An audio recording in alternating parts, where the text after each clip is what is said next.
What's going on, everybody? Welcome. This is an off the ball network production, and this series is called The What If. And I am very excited. I think you guys are going to love this series. And as you see, I'm joined by my guy Omar. I told Omar, I got an idea and I hit it with him, and we were like, yes, we have to make this happen. So, Omar, I'm excited about our What If series. We're going to do a few of these. So, I'm really excited about season one of this, episode one, and we're going to dive into what if Shaquille O'Neal never left the Orlando Magic. So that's going to be the first one. We're going to have a bunch of these. Like I said, very excited about this project that me and Omar are going to do. First, Omar, what's going on, man? How's everything?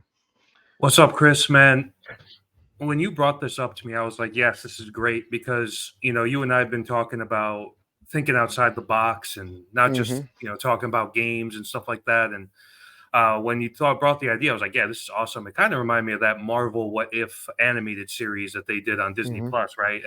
But just with the NBA. And what better way to start than with probably one of the bigger ones ever, right? If Shaq had stayed in Orlando, which the ripple effect is just so wide throughout the league, and I'm excited to get right into it. Yeah, and this was one that we wrote a bunch of ideas of what ifs and all that, and this was the one that we were like, yeah, we got to start off with this one because Mhm. this is a scenario that I think a lot of people, even 30 years later, Still, still yeah, talk about, right? Because this has a ripple effect that probably still has some, lasting particles too, with Shaq and all that. But how we're going to break this down is we're going to do a two-part series for a lot of these what ifs, and we're going to start off with Shaq, obviously, and the Orlando side to this and all that, and then we're going to do a second part, and we're going to talk about obviously the Lakers part to that, and then how that literally probably changes so much Mhm. in how we look at basketball. Like this forever changes how we look at a lot of, and we'll get into that and all that. But first, let's dive right into it. The Orlando side, and it starts off, with this kid at LSU just absolutely breaking backboards and all that, like just Literally, dominating, literally, we're not even joking, literally. yeah. And I think he had a documentary. I think it was on like Showtime or HBO and all that, and it talked about his recruitment and how his dad was with him, how military dad and all that, a lot of traveling and Well, all that, Chris, talking about his. the great thing about Shaq is that he's so still relevant with the inside the NBA Yes. stuff. Hmm. So he still gets talked about a lot. You still hear him on podcasts, hitting some Hmm. stories here and there, and just kind of shows you the type of dude that he is. But yeah, the military background, and he came into the NBA and he was the guy, right? He was the next guy, and the potential was just crazy, and you just marveled because this was like a big who could run the floor before bigs ran the floor, and Orlando got him, luckily, the amount of lottery luck that the Orlando Magic have had over the years is another series in and of itself. That But really is. but It uh re- but yeah, I mean they struck gold with Shaq, and he came in right away and started dominating. And they were a new franchise at the time, right? Still only a few years into their yep. existence, into the league, and they just skyrocketed as soon as he got there. And it's the reason why we wanted to do this because he was so meteoric in Orlando. And then after we before we started recording, you mentioned this kind of crazy. He was only there for 4 years, which in the overall spectrum of his career is very small. You think about how long Yeah. Shaq played. Yeah, yeah. So Exactly. Yeah. Exactly. And we talked about, and I'm before we started, I'm like, hold up, Shaq was only there 4 years. I don't know why it felt like he was there like it felt like it was a lot longer. So, and yeah, and and Omar, that's something we'll never see. Like we'll see guys it ask doesn't for happen. trades, right? That's Yeah, different. A guy of this magnitude, this guy, this talented, all star his rookie year, rookie of the year, all rookie team. Oh, I think he was all NBA also. Like all the accolades he accomplished in year one, and then an all star every single year. I think he's all NBA every single year. They get to the finals in his run. They beat Jordan and the Bulls when Jordan hmm comes back, Omar, and Yeah. he walks in free agency. That's something we would never see a caliber Anthony Edwards. We would never see that happen. Him walk as a free agent, like and Minnesota would lock him up and give him, piece of the Whatever. franchise before that even happens, right? You know, and it's Yeah. just I crazy mean, how a nowadays, play and that's the era of the big man too. That yeah, doesn't yeah, that was happen. when they were dominating. And like, Hmm. if to use the same Orlando thing, imagine if Paolo Banchero was out after 4 years. Impossible to even think about, Hmm. because this is the guy. You're always going to sign that second extension because the your original team is going to have the better Yeah, opportunity to pay yeah. you more. So Bunch you're of going to bird take that rights. money. Hmm. Yeah, yeah, and you're just gonna do that. But with Shaq, it's such a unique story for such a unique player. But yeah, let's. But to set it up, obviously, the 4 years they had playoff runs. They get to the finals. Obviously, get swept by Houston. They get to the conference finals, I believe, the following year, and when Jordan's kind of back and end up getting demolished by him. So He gets Jordan him back. Jordan. Jordan Yeah, he got him gets back. back. Of course, yeah. And then the wheel starts turning, and he ends up in L.A. And even though repeatedly he said, "Oh, I should have stayed in Orlando. I wanted to stay in Orlando," so on and so forth, and then the ripple effect starts. So, but yeah, that's what we're here to talk about. Yes, and there's a lot of cracks in the foundation that Right. and it's and we see Shaq now and all that and it kind of makes sense like how he is now is how he was back then and all that, very fun and jovial and that type Mhm. of person, big personality and all that. And it kind of fit Orlando because you think of Orlando, what do we think about? Think about Disney. Disney, right? You Hmm. think of fun, all these characters and all that, and what other bigger character than Shaquille O'Neal and all that, So, and this is at a time where college kids are playing 3, 4 years, so some of these guys and all that, right? It's not like now where you're like, guys are one and done and all that, and it's kind of unfamiliarity. I mean, even though with social media, it's you may know some, but back then, you know, Yeah. you knew about Shaq. Oh, this kid from LSU, he's Mhm. about to take over the league and all Exactly. that. And then, like I said, the era of the big man and all that with Hakeem, you got Patrick, David Robinson, all these big men and all that, in the league and all that. But Orlando, I think they lost like 61 games and all that. And obviously, they get the number one pick and all that. They draft Shaquille O'Neal. He has a monster season, rookie of the year, all that stuff. And they finished 500, Omar. All right. Hmm. If you finish 500, you're probably not going to get the number one pick, right? You're probably not going to get the number one pick. Yeah. But Orlando always seems like they get the number one pick somehow. And guess what happens? They just drafted a generational talent, in Shaquille O'Neal, and now they have an opportunity to maybe draft another one. Hmm. That. So talk to me about what you remember from that say because we all know it's Chris Webber is the big prize, right? But we know Shaq is there, and we heard a lot of things from a lot of I watched a lot of interviews and all that. We know Shaq was like, no, this ain't gonna work with me and C Webb here. And no disrespect to him, he's a tremendous talent, but especially back then, having two bigs, like that, it ain't gonna work, you know? Yep.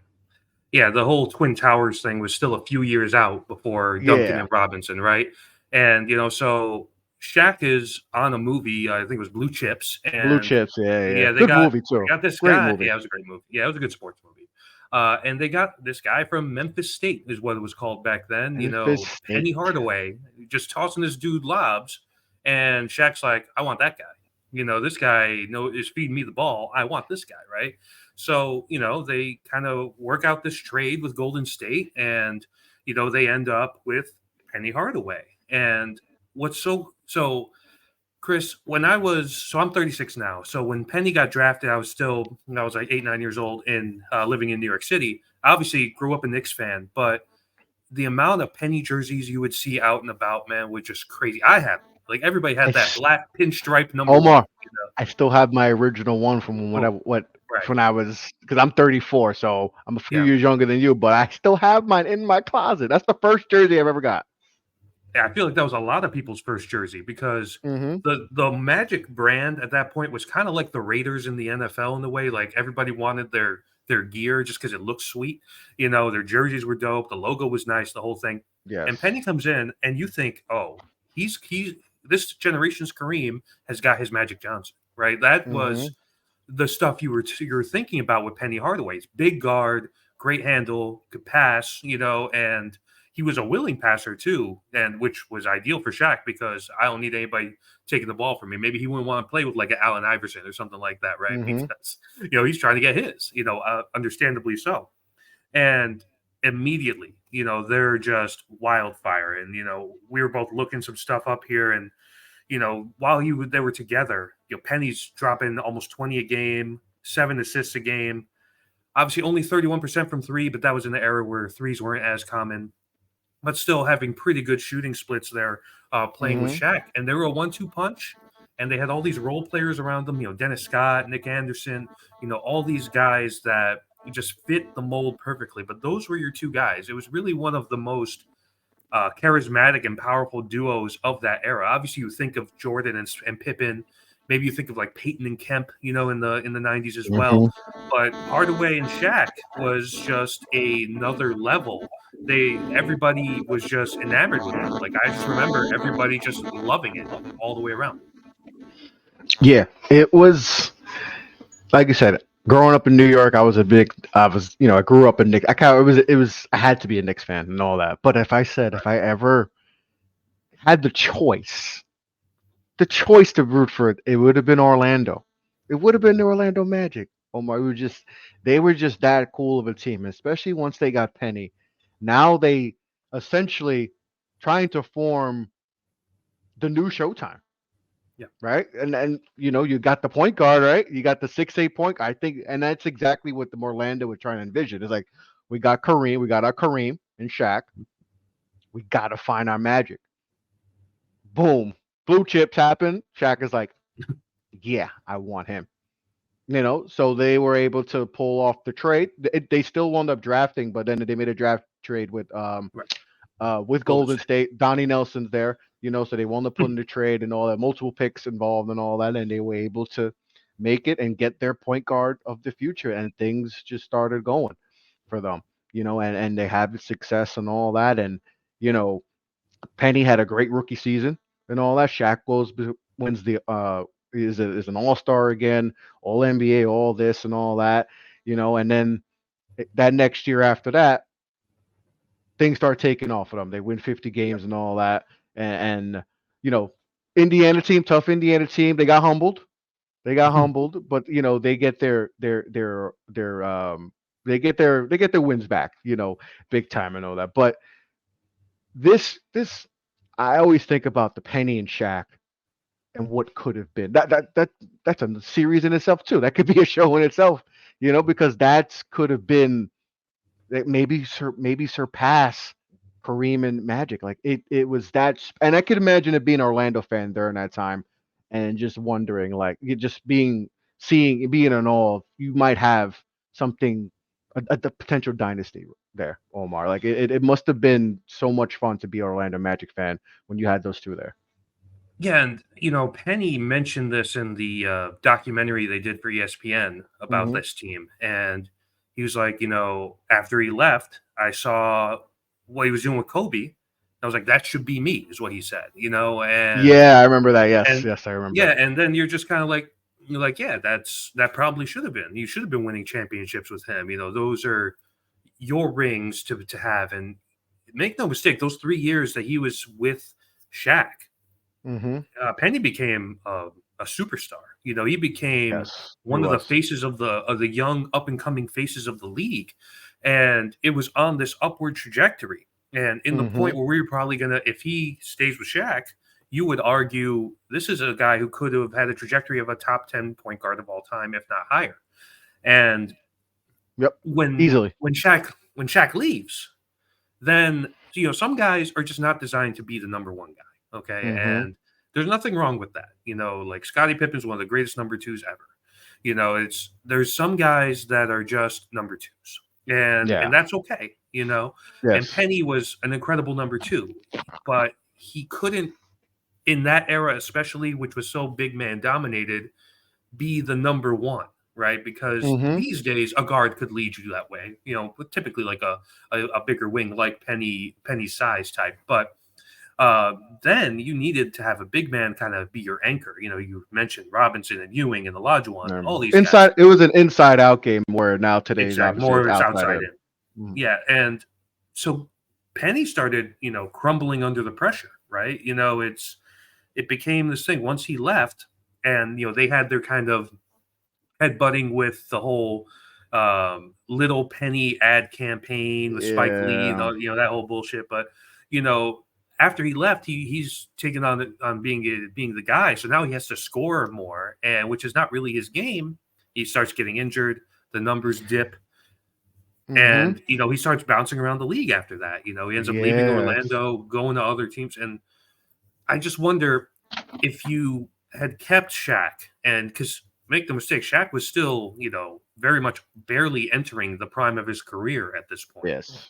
And I think it's not crazy to say that if Penny and Shaq stayed together in Orlando, that GM and that team was strong enough from a luring situational pieces and even drafting in later rounds that they would have been able to kind of keep a really competitive team there. And you really start to look at it. How do we view Penny if they stay? He probably, you would imagine, stays more healthy because the usage load isn't there. He probably makes multiple more All-Star teams. We probably Mm-hmm. never have the Penny Knicks experience that we had, Chris. As yeah, so Yeah. it's really the biggest. It's a sad situation, I think, because he was such a fascinating talent. His peak really was only for a few years there, and then it was just he could never stay healthy. The knee Mm-hmm. injuries, like with Shaq, he missed 5 total games in 3 years, right? That's what I wanted to bring up because when you Yeah. show up, because when we think about Penny Hardaway, we always think about, man, what if he never got hurt? Mhm. And those first 3 years, he missed 5 games or more. That's it. Five Yeah. games, and to think like we like you said, we think about Penny, we always think, oh, all the injuries, because then you look after that, and like you mentioned before, it just felt like once Shaq was gone, he had to take more of the load as a scorer, and it just wasn't his game because he started playing more too, Mhm. playing more off guard, off the ball, so when they got Darrell Armstrong and all that, it started to change. They tried to make him to that number one option, like you said, and it just wasn't working. And that's when we started to see his body started to just break down and all that. And like you said, he was never the same once Shaq left. His body started deteriorating, and then like he would just could never live up to what we saw those first few years with Shaq, and it just his body broke down. But like you said, what if Shaq stays? He's the number two option. He doesn't have to take on a lot of that load and all that. Maybe the injuries still come, but maybe they come later down the line. Mhm. you know and that's the crazy part is we won't know. We won't know and all that, so like that. But like you said, 5 games in the 3 years he was with Shaq, he missed 5 games. Then they had a lot of success in those 3 years, but it's Mhm. crazy Yeah. to think that in 3 years, just 5 games, and for a player that we think about when whenever people bring up who are players we wish never got hurt, you always say Penny, but he's like those first few years he wasn't getting hurt, and he was Yeah. playing at a all NBA level, and we were like, wow, we just saw Magic Johnson, not too long ago retire. Before that, we just got the next version and maybe a better version who's more of a scorer who can pass too. And it's sad. It really is sad. Yeah, yeah. I mean, you talk about that list that people bring up. People always bring up Grant Hill. If he would have, never got hurt. But yeah, I think Penny's, which is ironic because Grant Hill also played for the Magic. And but but And yeah, T Mac too.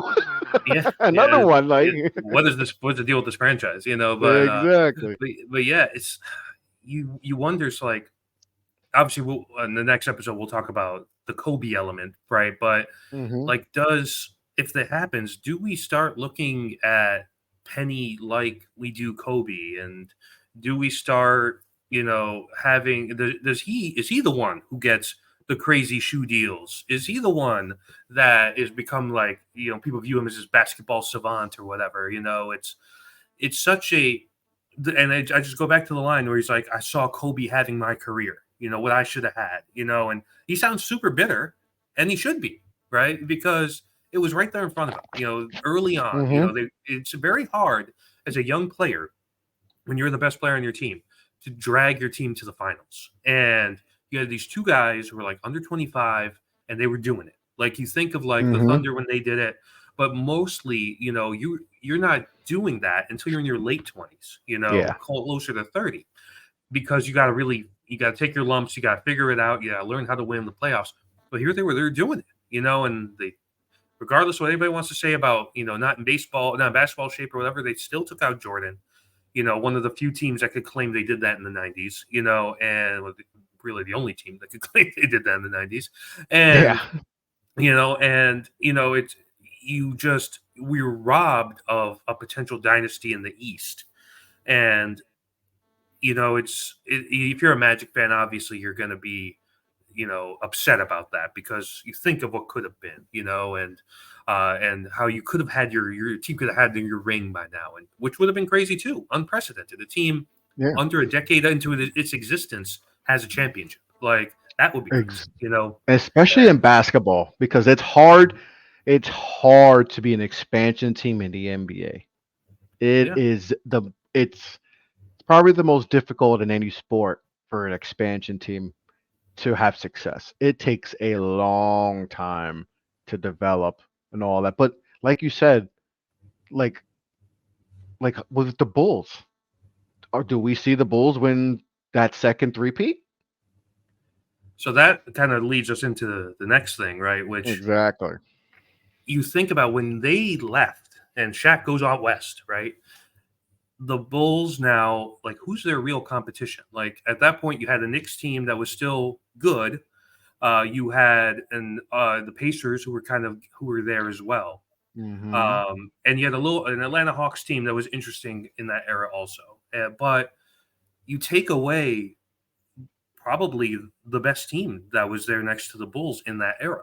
So if they develop, I'm not saying that the Bulls don't win any championships, but I could see them getting in the way of one, and Yeah. beating them in the conference finals.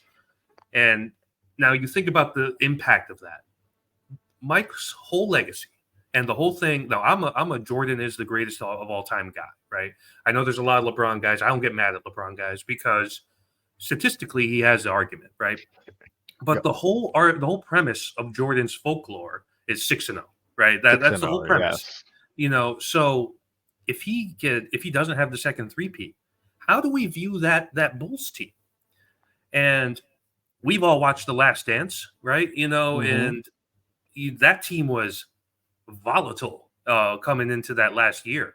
So maybe they break it up even sooner if they're not, contending for championships, because Jerry Krause wanted to rebuild in his image, so to speak, and I just wonder, how are we viewing the Bulls? Are we just kind of viewing them like, yeah, this is a really good team in this era, as opposed to this is the greatest dynasty we've seen, which is Hmm. a big leap, right, Chris? Like, Oh. that's like a huge leap to Hmm. take. And it's because you look at those Bulls teams, who the fuck is matching up with Prime Shaq? Like, Hold you on. throw Luke, in Luke Longley Luke, at Prime Shaq, Luke Longley, and no, like, no, 100%. Will Purdue, you throw in Will Purdue at Prime Shaq, it's yeah. just like and throwing and Stacey King remember and this Jason Caffey, like, exact, like, and remember they had two guys. A lot of these other teams, Knicks, Indiana, Hawks, they're led by one guy and a bunch of role players.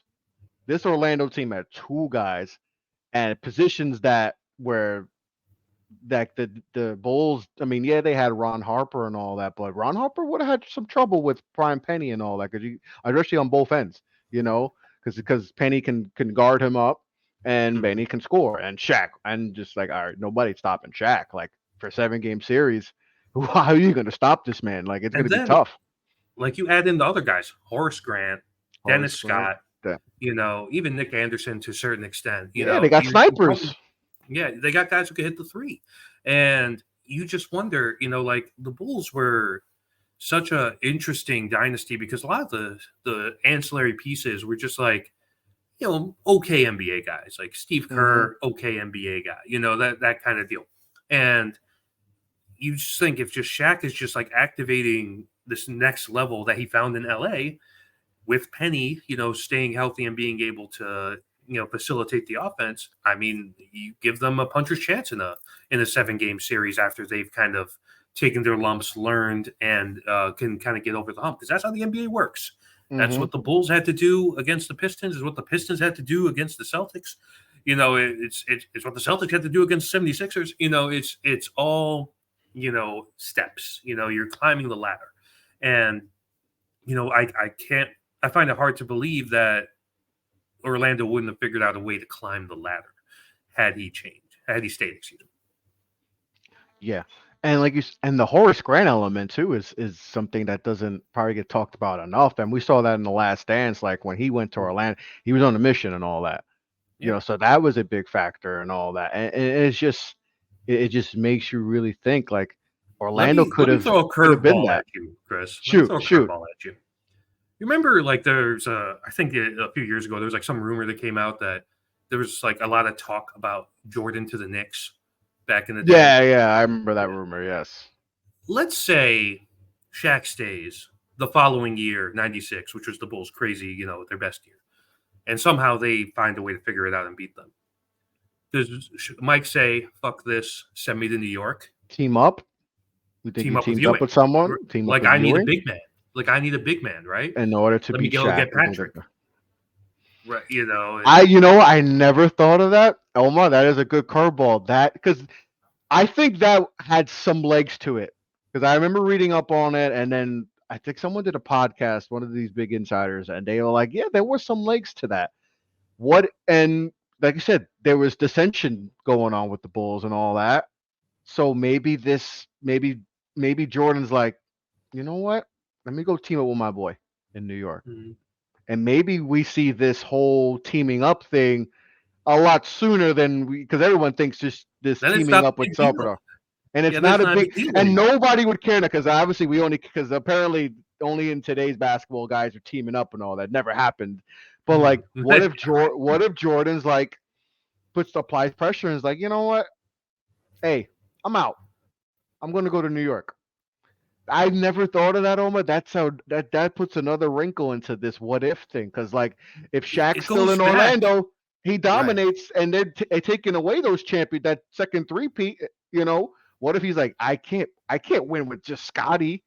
I need someone who's going to guard the big 32, 33. Mhm. I Yeah, need him.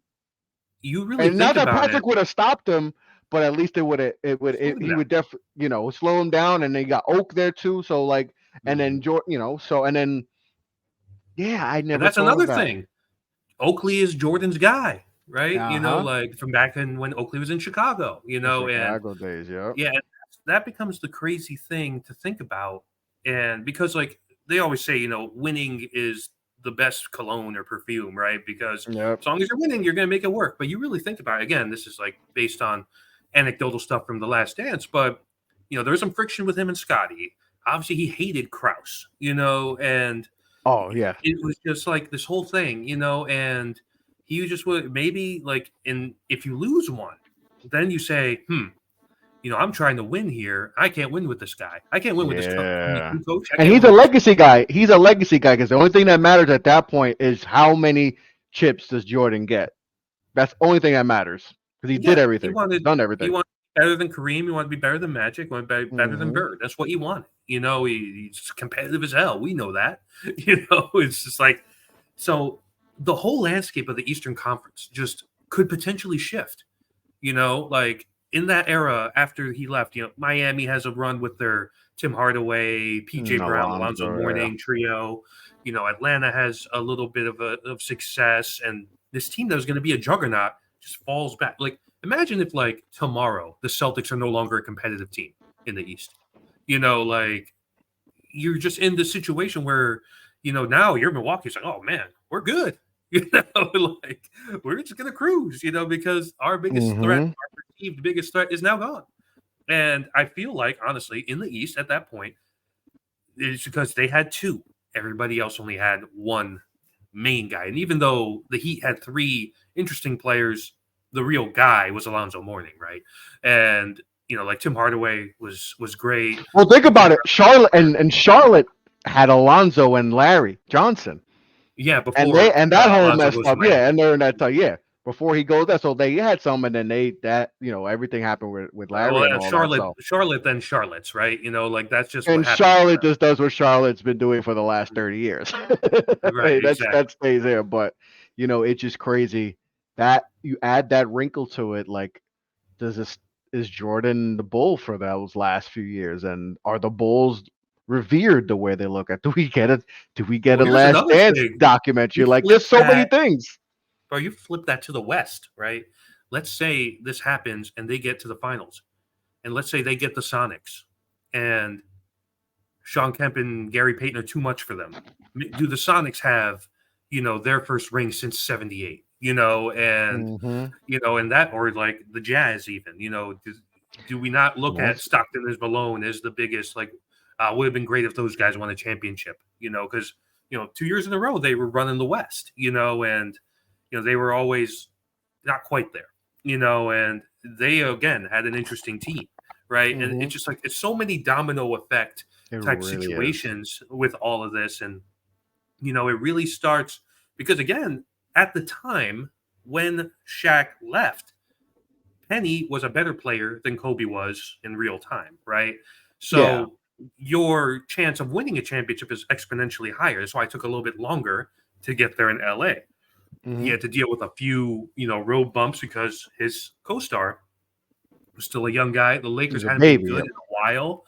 You had like Nick Van Exel and Eddie Jones and all these guys, and they just weren't ready. Whereas the Magic at that point were contending for championships in their mind. They're making moves centered around that, right? Um, Now that brings me to the Doc Rivers element. Yes, that's the next thing I So want to talk about because that so changes a lot so as much. far as that Yeah, side. so this goes long range, right? So Brian Hill was the coach of the Magic, excuse me, and he was a good coach, right? He was leading them to the playoffs. He was well respected. After Shaq leaves, he's trying to figure it out. They're a game under 500, 50 games in. They let him go. Okay. Eventually, they lure in Chuck Daly, the legend Chuck Daly, R.I.P. Fuck and Daly. and he's only there for like a year or two, and he ends up resigning just due to health reasons and stuff like that. Obviously, Chuck, was dealing with all that later in his life, and eventually in 2000, And that Doc was a Rivers, strike season too. That was a strike yeah, season, I yeah, believe that he left, and they were solid that year too. and they have 4 winning seasons in a row. Doc is like on the up and up, and he's got like this new wave of Magic guys with Daryl Armstrong, who you had mentioned before, Mm-hmm. and a few other guys, and then Doc gets fired after a real rough start in his 5th year, and he lands in Boston, and obviously he then they make the big four really if you count Rondo in there, and they end up winning a title, and he becomes revered as this great coach Hall of and Famer. Hall of Fame coach because you win one in Boston. I feel like you get put up on a little bit. It's like winning one in LA. It's just like you're revered a little bit more in NBA circles. And so if Shaq doesn't leave, they're going to keep it rolling. No way they're firing Brian Brian Hill. Hill. No, no So way, not a chance. yeah, so they don't bring in Chuck Daly. So who knows where he goes if he goes anywhere? Then Doc Rivers probably doesn't really have a chance. Or if he does, he's really taking over some team that really doesn't matter in the grand scheme of things. And maybe he doesn't get Mm-hmm. the opportunity to coach in Boston. And I think now a lot of people hate on Doc. I like Doc, but a lot of people he's like, well, he's not really good. Think about the Philly years and the Clipper years and how he never was able to get it done. But at the end of the day, he has his reputation because he won it in Boston in that one Mhm. year. You wonder if Shaq doesn't leave and he's there for another 5, 6 years. Does Doc really get his chance? Does he get an Yeah. opportunity to be that? Yeah, because he might have got an opportunity, but it might have been in a worse situation. And we've seen how it doesn't matter. NBA coaches seem like they get maybe 1 or 2 years, and if you haven't figured it out, you're done. So maybe he gets They're the fired, and first to then go. Yeah, yeah, they're always the first they to go. go quick. Or so it's like, you know, yeah. What if Shaq stays? They keep, but obviously keeping Brian Hill. Does Doc get this opportunity? And then to be able to to coach Orlando, coach team, but then go to Boston and be able to coach that big three, get Rondo and all that. Does that even happen? Does the big three Then happen? then you wonder, do they even win a title? And then are we viewing KG differently? Right? Yes, we are. Because He's gonna be yeah, in that. because He's gonna be in that. What like he's gonna be he's in that Karl Malone, Barkley, Ewing, Carmelo. Yep. Barkley. Yeah. And yeah, because like for a while he was on that trajectory. Yeah, crazy talented, can't get it done because he was in Minnesota for probably too long, Hmm. and he it was all resolved now because he won his title. Right, he has that championship DNA, that championship pedigree, and we view Paul Pierce differently then. Now, the downside of that is maybe we don't get drunk Paul Pierce interviews, which are just a secret I a secret still love can't of believe mine. that happened. I still can't This, believe that I mean, he happened. still does Even it every time he gets on KG's podcast. It's on crazy. Showtime, they're lucky they're on Showtime. They're lucky they're Yeah, on Showtime. right. So, like, think about like the ripple of all that, right? And if that team doesn't really gel the way it's supposed to, they don't get in the way of LeBron. Maybe LeBron wins in Cleveland before he has to even go to Miami. Maybe there's no decision. Maybe the decision's already made. Well, let me ask you this: if LeBron wins one in Cleveland, right? Like the year that Orlando knocks him out with Dwight Howard, right? And that kind of. I'm sorry, no, it was Boston who knocked him out. I apologize. If he gets to the finals and wins that year, I mean, you wonder, like, if you win one, you probably want to stay because, again, LeBron, like Jordan, his legacy's on his mind. He's a basketball historian. He Hmm. probably would have stayed because, again, I honestly don't believe he actually wanted to leave Cleveland, but No, he they just were couldn't get so no one to bad at play with him. Nobody yeah, was coming they were there. so bad at team building. They couldn't attract the right players. And, because he was from there, he wants the team to win. He grew up a Cavs fan. He wants to be the guy who's like the golden child of Northeast Ohio, right? Yep. And I think it hurt him to have to leave to Miami, but he felt it's what he had to do because there was so much pressure on him, right? Just And he couldn't needed to keep learn how to right. win. He needed to learn He how did, to yeah. win, to be around a winning culture, be around Pat Riley, be around Dwayne Wade, who won the championship a few years back. He needed to be around that to understand how to win. And then he had to go through that Dallas year, Hmm. to get Hmm. humble and to really understand that. But if this whole everything happens and he wins the championship in Cleveland, we might not have the Heatles, you know? Well, the other layer to that, Chris, is heat culture really a thing if LeBron doesn't go there, right? Omar, Because like Omar, you on this? It's crazy how much the Shaq, if he stays, how much of a trickle down effect. This is like among branches of stuff that happens that changes the way we see the last 30 years of NBA basketball. Like it's a absolutely, whole different atmosphere, the whole different thought process. Like we're looking at it completely different. And that's why yeah. I'm going to look forward to when we do get to the Lakers side because that's going Hmm. to be even more intriguing because that's another thing that changes the whole landscape of the league. Let's there was one last bit here that I want to talk about this specifically because Hmm. I liked him so much when I was younger. I want to talk about Nick Anderson. Oh So man. Nick Anderson was the Magic's first draft pick. So he's kind of like the OG. He's kind of like the Nick Collinson of the Thunder, right? He's just like he's their day one guy, Hmm. and he obviously if you tell any basketball person who watched basketball in the '90s, hey, Nick Anderson, what do you think about him? 4 missed free throws. That's what they're always going to say. That's all You you know, think. But people forget he was good. he was good. He He was was a good player. good. Like he was 37% from threes while Shaq was there, 17.5 points per game. All right. So he has that moment on the biggest stage and he just, collapses, right? And it gets to him. The pressure gets to him, which, it's happened before. He's not the first player. He won't be the last player that has succumbed to the moment, and it just happens. It's It tough. There's so much happens, on the yeah. line. But because Shaq leaves shortly after, this guy, because he was their third guy, right? You Yep. would say more so than Dennis Scott or Horace Graham, maybe their fourth guy after Horace, actually. But still, he was an important piece on that team. He Very doesn't get important his piece.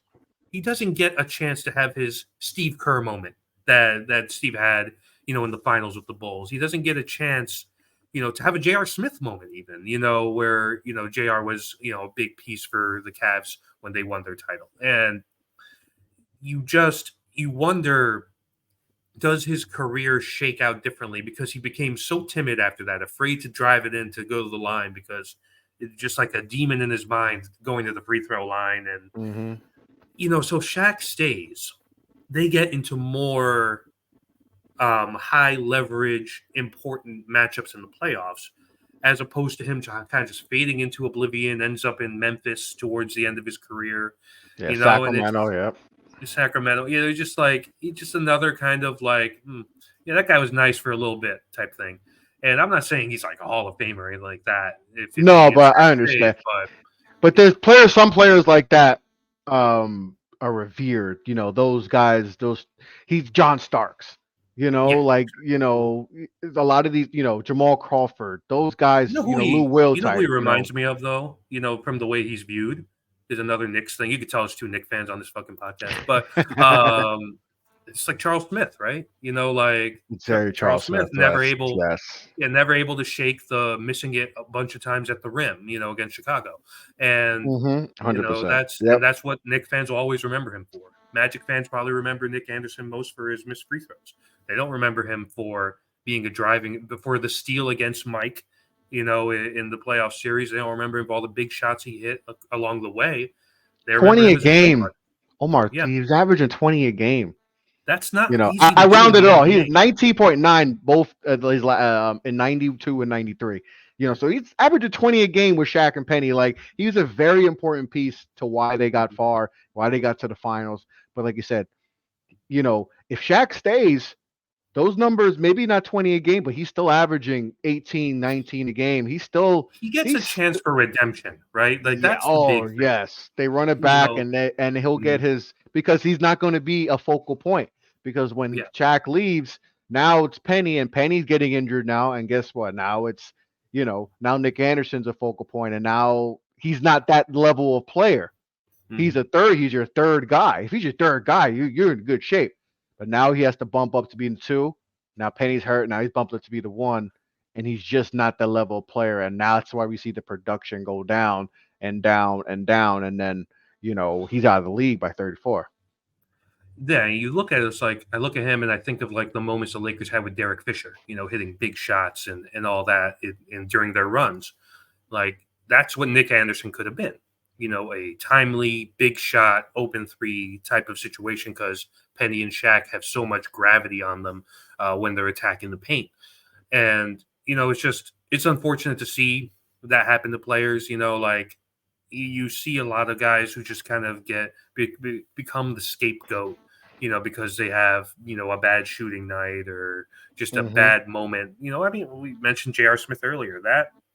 That all, happened with him as well, with the moment, with the pass and not being situationally aware, and obviously you have the all time great LeBron reaction, over Yeah. that moment. But But what if, like I said, but what if JR didn't win a championship? Maybe that sticks with him. Now that sticks with him for a moment, but if he's still NBA champion JR Smith. They J.R. had a Smith, few moments, you mhm. know. But when we think about Nick Anderson, it's like, yeah, he missed some free throws, and and he was not a great free throw shooter, but missing three is missing three. He should have if he makes a couple, it's a whole different story. But it's crazy how much that changes, and then like he was just never the same when Shaq left. Just like we talk about with Penny, just like we talk about with Brian Smith. Like it's just it changes so much. Shaq's departure changes so much, and it's just like you said, so many branches because it's like the Jordan thing, how to change. This is so many different things, Like we took something from the mid '90s and how it had a ripple effect 20 years later. Like Hmm. that's the crazy thing about it, and it's a testament, I think, to the type of talent that Shaq was in Orlando, and because he was so gifted and he was so impactful, and he was just a rock star right from day one, man. And then it's which is why his domino falling is so much impacted in the rest of the league, right? And it's you wonder what other players would have that sort of domino effect, which I'm sure we'll explore a lot more we in this series for sure. we definitely will explore more of that, but it definitely feels like Shaq's if Shaq stays, he's one of the first players that it really changes everything the way we look at the league. Like Like that's the one last point before we head out, Chris, is like you wonder, like, do we revere Shaq more if he stays, right? Like the way we think about Tim Duncan, yes, yes, like I'm not saying he would have been a Magic player for life, but like if he had done like the Olajuwon Ewing thing, where he stays for like 10, 15 years and maybe like he ring chases or tries to latch on with some other team at the end of his career, like he did, obviously, for multiple yeah, years there.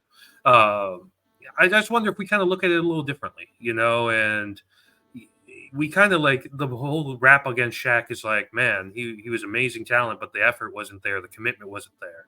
I think part of that is staying with the team, right? Like it's why we love Kobe so much because he stayed with the team, that's like and 100%, hundred yeah. percent. So I just wonder, like, if that's another like kind of element there in the legacy of Shaq, the way we view Shaq, if that changes at all, which I'm sure is something we can touch on next episode Yeah, with the Lakers portion. But yeah, it's just something to think about. The funny thing, Chris, man, sorry to cut you off there, but the funny thing is we had all these like topics and these main points talked about, but we branched out so much more now that like the juices get flowing and hmm you start thinking a little bit more about it, and yeah, yeah, it's crazy.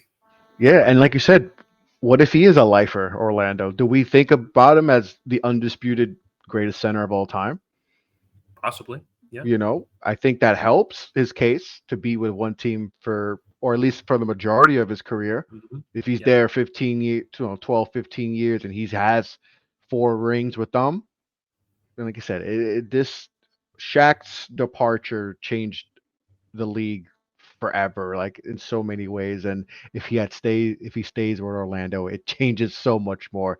And I'm really looking forward to get to the Lakers side of this because it has so probably even more branches to it because now it Hmm. changes the landscape of so many teams out west, Yeah, and we absolutely. know the dog fights they had, with a lot of teams out west. So I'm looking forward to that, Omar. But this was fun. Part one of our series of the What If series. What if Shaq never left the Orlando Magic? This was fun, Omar. We're going to do part two. We'll make sure to follow me off the ball pod. Make sure you follow Omar on Twitter and all that. Check out all his great work. Um, Part two, it will discuss the Lakers side of what if Shaq had stayed with the Orlando Magic. Appreciate everyone for tuning in. Really looking forward to the series. I think you guys are going to love this series. Like I said, we're going to do 2 parts for each what if um, episode we do. So make sure to check out for part two of what if Shaq had stayed with the Orlando Magic. Thank you all for listening. Take care, guys.